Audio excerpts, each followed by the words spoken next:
What's going on, Broncos fans? Hope you guys are getting, psyched for the weekend. If you want to catch up on the latest Broncos news and rumors regarding free agency, well, that's what we're going to do today. We're going to do a free agency tracker as we all get set for the weekend and just take a look at what Denver has done so far in terms of signings and catch everyone up to speed because they made a handful of moves, including one just a couple minutes before we started filming. So, let's look at the free agent signings thus far. Randy Gregory, DJ Jones. The two biggest, financially and just name recognition-wise, probably across the NFL. Gregory will look at closer later on, but he got paid big time. Jones comes over from San Francisco. They opt to go Josey Jewell instead of A.J. Johnson, it sounds like, at the linebacker position. And then Eric Tomlinson, not a household name. He's a tight end, mostly a blocking tight end. I mean, honestly, just look at the guy. He's not going to beat you with that deep threat. He doesn't look like he's about to turn on the afterburner, so he'll stay close to the line of scrimmage and help keep up the run game in terms of pass protection.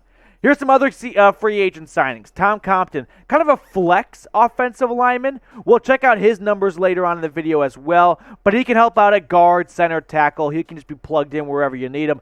Anderson's going to compete for that right tackle position.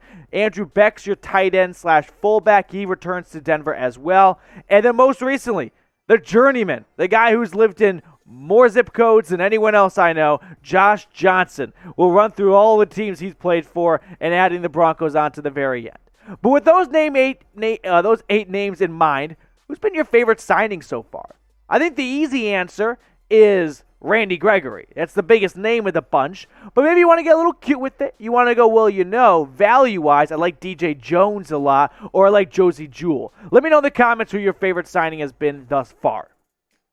Let's expand on Randy Gregory. He signed that 5-year, $70 million contract with only $28 million in guarantees. What does that mean exactly? It means if things don't go to plan, they only have to pay him really $28 million. So after 2 seasons, maybe they pay him $14 million a season, they can get out of his contract pretty quickly. I will say, though, it should be a very exciting duo with Gregory on one side and hopefully a healthy Bradley Chubb on the other side. And then you rotate in Malik Reed and you get Jonathan Cooper on the edge as well. Now, Randy Gregory's biggest issue so far in his NFL career has been availability, but he's been pretty available lately. In fact, you look at what he did in 2021, and he had some injuries, so maybe it's a bit of an asterisk to what I still said. But still, 6 sacks for Randy Gregory in 12 games played. So I think the idea is when he plays 17, you get double-digit sack numbers out of him.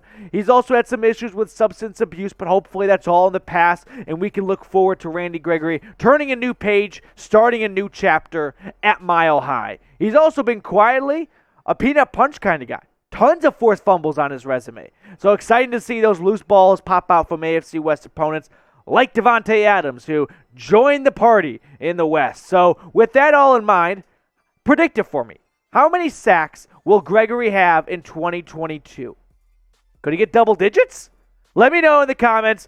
I'll go with 11. Yeah, I think that's in the the ballpark. Let's go with 11 sacks for Gregory. We'll fact check me in a year from now and see how I did.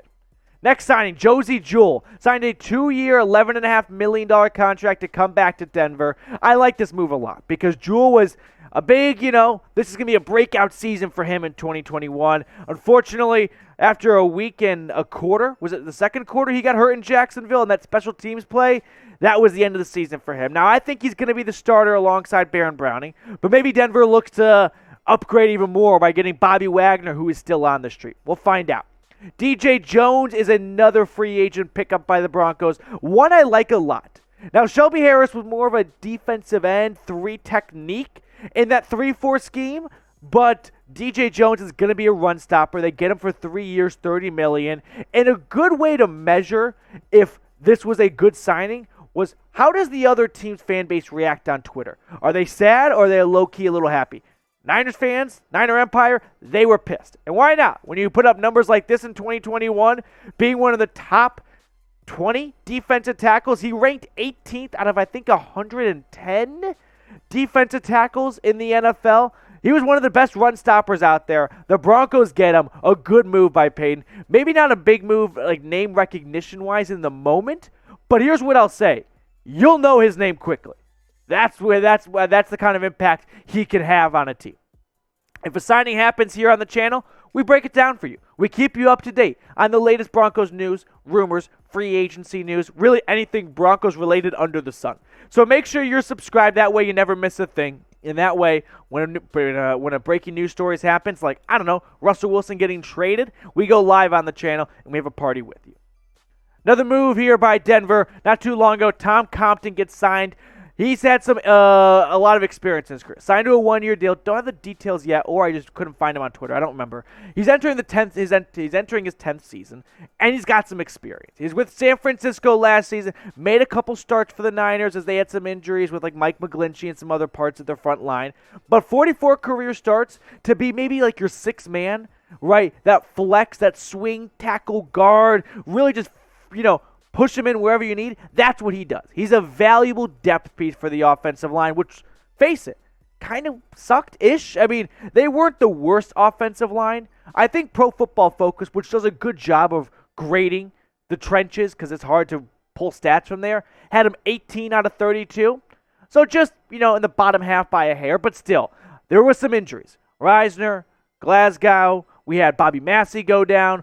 Really only Cushenberry although I don't think Cushenberry got hurt too. Maybe not. I don't remember. Anyway, he had some good depth piece right there with Tom Compton. Denver ultimately, if you were waiting for them to swing for the fences and make a bunch of splash moves like the Jags in free agency, you were destined to be disappointed. Randy Gregory was the big move they were going to make because ultimately when you trade for Russell Wilson, you get a big QB contract. Think about it, right?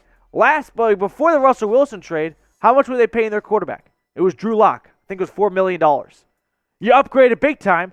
You're going to have to pay to upgrade. And it also means you don't get to be the big spenders in free agency. And they didn't have to do much. They had a lot of talent on this roster anyway. They didn't have to go out and get a big-name wide receiver. They extended Patrick and Sutton already in the season. You got Judy on your rookie deal. And let's not forget KJ Hamler coming back from that ACL tear. So they were never in a position to be big swingers. Now, maybe if some of these other names like Tyrann Mathieu or Lael Collins or Teron Armstead continue to be available and their asking price goes down by a little, I wouldn't be opposed to George Paton picking up the phone saying, you know what, we thought you were out of our reach for a while, but we can afford you now. So why don't you come on over and join the team? So ultimately, I think it comes down to this. Nail your draft picks. You don't have your first anymore. So George Paton's got to do some work.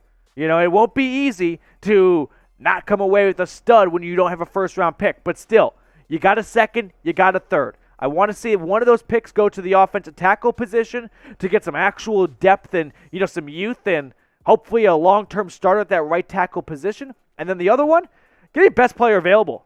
When you're loaded like this, like the Broncos are, you take talent and you let the rest figure it out. You let competition rise to the top and get the best out of your players.